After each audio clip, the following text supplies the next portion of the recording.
चलो बच्चों कुछ पढ़ेंगे आज के लेक्चर में हम। नहीं कर रहा मन आपका बबुआ जी, एग्जाम नजदीक आ रहा है 10 और 12th का, तो आज के लेक्चर में कुछ हम बढ़िया पढ़ेंगे बबुआ। आज हम कोई घटिया नहीं पढ़ाते चीज, ओके। तो आज के लेक्चर में बबुआ दो क्वेश्चन सॉल्व करेंगे। तो बबुआ हमको पहला क्वेश्चन ऐसा पूछा है कि describe the action of concentrate nitric acid on anisole और write the equation of nitration of anisole sir ji.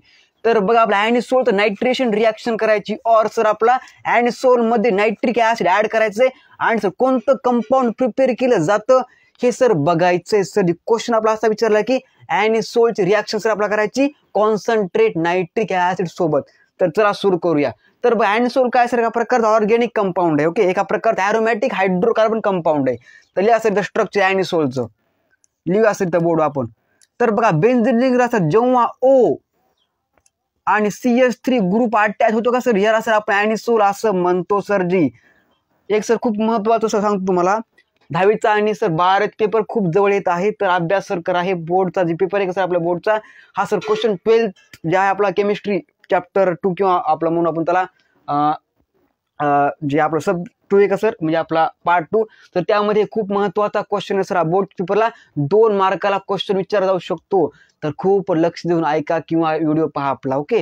तर बघा एनिसोल काय असतं बघा, एनिसोल म्हणजे सर जी जेव्हा बेंझिनला OCH3 अटॅच होतं का सर जी, तेव्हा सर या स्ट्रक्चरला एनिसोल असं म्हटलं जातं। सर एका प्रकारचं एरोमॅटिक हायड्रोकार्बन कंपाऊंड, रिपीट में सर काय एका प्रकारचं एरोमॅटिक हायड्रोकार्बन कंपाऊंड आहे। हा या ना हा सर 11वीला गेलो सर आता आपण। एरोमॅटिक हायड्रोकार्बन कंपाऊंड काय असतं माहिती का नाही सर जी आपल्याला। सर बघा जेव्हा कोणत्या सर एखाद्या हायड्रोकार्बन मध्ये एखादी बेंझिन रिंग प्रेझेंट असते सर जी, त्याला सर जी हायड्रोकार्बन म्हणतात। कोणतं एरोमॅटिक हायड्रोकार्बन म्हणतात, हा या ना हा सर। समझ में आ रही बात आपकी, ओके सर। नाव काय असायचं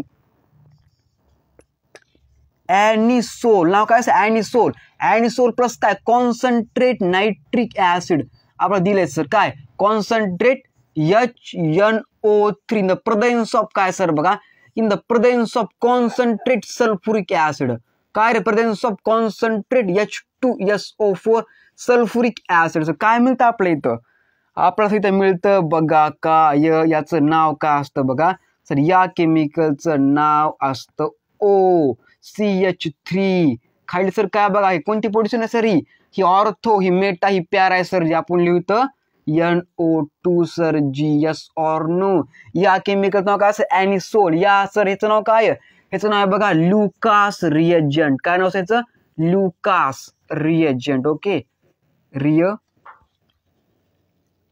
ओके। लुकास रिएजंट सर या केमिकलचं नाव आहे, लुकास काय, Lucas reagent, Lucas reagent sir या केमिकलचं नाव आहे। हा या ना हा सर, कास Lucas reagent sir concentrate nitric acid आणि कॉन्सन्ट्रेट सल्फ्युरिक ऍसिड जे कसं मिक्सचर आहे का दोन्ही मिळून सर, या दोन्हीच्या मिक्सचरला सर काय म्हणतात, लुकास रिएजंट असं म्हणतात। काय म्हणतात रे, लुकास रिएजंट असं म्हणतात। Is a reactant, the reagent is a by product, clear and ना क्लिअर सर। याचं नाव काय सर प्यारा, कारण सर प्यारा पोझिशनला काय अटायचं, नायट्रो ग्रुप अटायचंय, तर प्यारा नायट्रो लिहा सर। काय प्यारा नायट्रो एनिसोल, प्यारा नायट्रो काय सर जी एनिसोल। अरे हाँ या ना हाँ सर जी, हाँ छापो दिमाग में।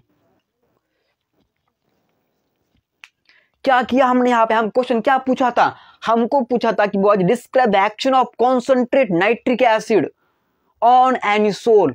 एनिसोल घेतलं, कॉन्सन्ट्रेट नायट्रिक ऍसिड घेतलं, presence of concentrate sulphuric acid give rise to Lucas reagent sir, हे दोन्ही मिळून म्हणतात।